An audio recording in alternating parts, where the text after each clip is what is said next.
WESH 2 News starts now. Orlando's mayor today pledged to design, build, and dedicate a permanent memorial to the Pulse Nightclub massacre by 2026. The announcement follows a series of WESH 2 investigates reports of the former OnePULSE Foundation.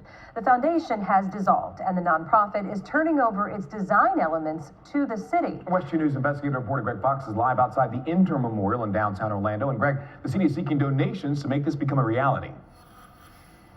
Exactly, and you know, that has some people questioning that, because remember, millions of dollars were already collected by the OnePULSE Foundation to put a permanent memorial here where you see the interim memorial at the nightclub site. But the mayor promises the Orlando United Pulse Memorial Fund will be trustworthy, transparent, and will keep the promise of a permanent site to honor the victims of this tragedy.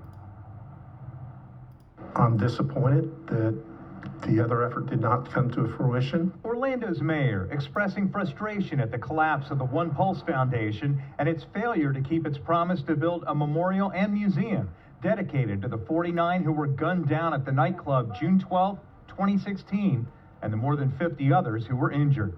Now that the city has purchased the property for $2 million, Buddy Dyer says his goal is to design, build, and dedicate the memorial by June of 26, 10 years after the tragedy. We do it in a transparent way that gets as much input from as many stakeholders as we possibly can, that we get it done transparently and we get it done in a timely manner. I'm hoping that this is being done in good faith. Nancy Rosado has been critical of the foundation's failure to build the memorial and believes the city is dragging its feet and already knows everyone involved in the tragedy that happened more than 7 years ago. Don't they have these names? We have to find them now. We have to look for them. We have to identify them. It sounds insincere. The city's chief of staff answered that criticism, telling WESH 2 News, quote, "Since we closed the One Orlando Fund, we haven't had any engagement with the victims' families and survivors. So we are leveraging existing lists like those from OnePULSE, but we are looking to grow beyond their list." Certainly a lot of money has been poured into the former OnePULSE Foundation to get a permanent memorial here. Mayor Dyer was asked during the news conference if, in fact, the community can trust that this time the job will get done. People know that if we say we're going to do something, we keep our word and we'll get it done. And again, that was Orlando Mayor Buddy Dyer. We were talking to the city's chief of staff today to ask about a potential audit of the former OnePULSE Foundation funds. She said there are no plans to do that. And in fact, it's her understanding there's very little money left. But there is, in fact, a property, this property right behind the former Pulse Nightclub that was paid for with $1 million. And that property might eventually end up in the hands of the city. Live in Orlando, Greg Fox, WESH 2 News. All right, Greg, thank you. Well, a common theme in the mayor's news conference today was communication, trust, transparency. But for many of those most deeply impacted by what happened at Pulse, they say those words fell short because they literally did not understand what he said. It is important that we do communicate with the victims' families and survivors. June 12, 2016 was Latin Night at Pulse. 90% of the people hurt or killed were Hispanic. The primary language spoken by them all, Spanish. But in communications since then, survivors and victims' families say language barriers persist. Even today, Mayor Dyer's news conference, only in English. Tony Marrero was shot 15 times at Pulse.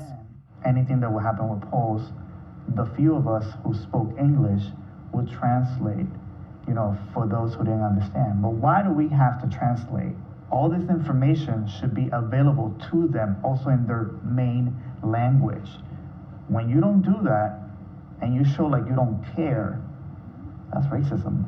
In a wide-ranging interview with WESH 2 over the summer, dozens of family members and victims, some who traveled to Orlando from Puerto Rico, spoke about the disconnect they felt with the OnePULSE Foundation. Miriam Torres Santiago lost her son, Martín. Porque estamos en Puerto Rico, nos tienen en el olvido. And they fear it will happen again now that the city has taken over the project. Joshua Hernandez was shot twice. Somos latinos. Y me siento que nos han discriminado a todos y necesitamos que se haga justicia. In a statement sent to WESH 2 today from a spokesperson who translated for the mothers of several victims, they said, quote, "How can you trust and place faith in the new entity that has taken over the process of building a memorial when it does not make a genuine effort in the simple things to be inclusive of the Hispanic community that was disproportionately impacted?" Family members also want answers about how funds raised by OnePULSE were used over the last 7 years. While the mayor spoke about obtaining design plans from the OnePULSE Foundation and moving forward, many survivors and families say they can't until they have more answers in their language. Carmen Capó lost her 20-year-old son, Luis Omar. Queremos contestar todas las interrogantes que nosotros como familias y papás tenemos. Eso es lo que queremos. No queremos dinero porque los millones a mí no me van a devolver lo mal. Mi hijo se fue a bailar, a disfrutar. Mi hijo no fue a morir. Y eso duele. Que a 7 años todavía estemos como al principio. Regarding today's press conference, the city says a translator was on hand to answer Spanish language media questions after the mayor spoke. They have not explained why that person was not part of the live press conference. WESH 2 continues to follow all the developments in memorial planning and end of the OnePULSE Foundation. You can catch up on our exclusive and investigative stories on our website. Just go to WESH.com. We need to talk now about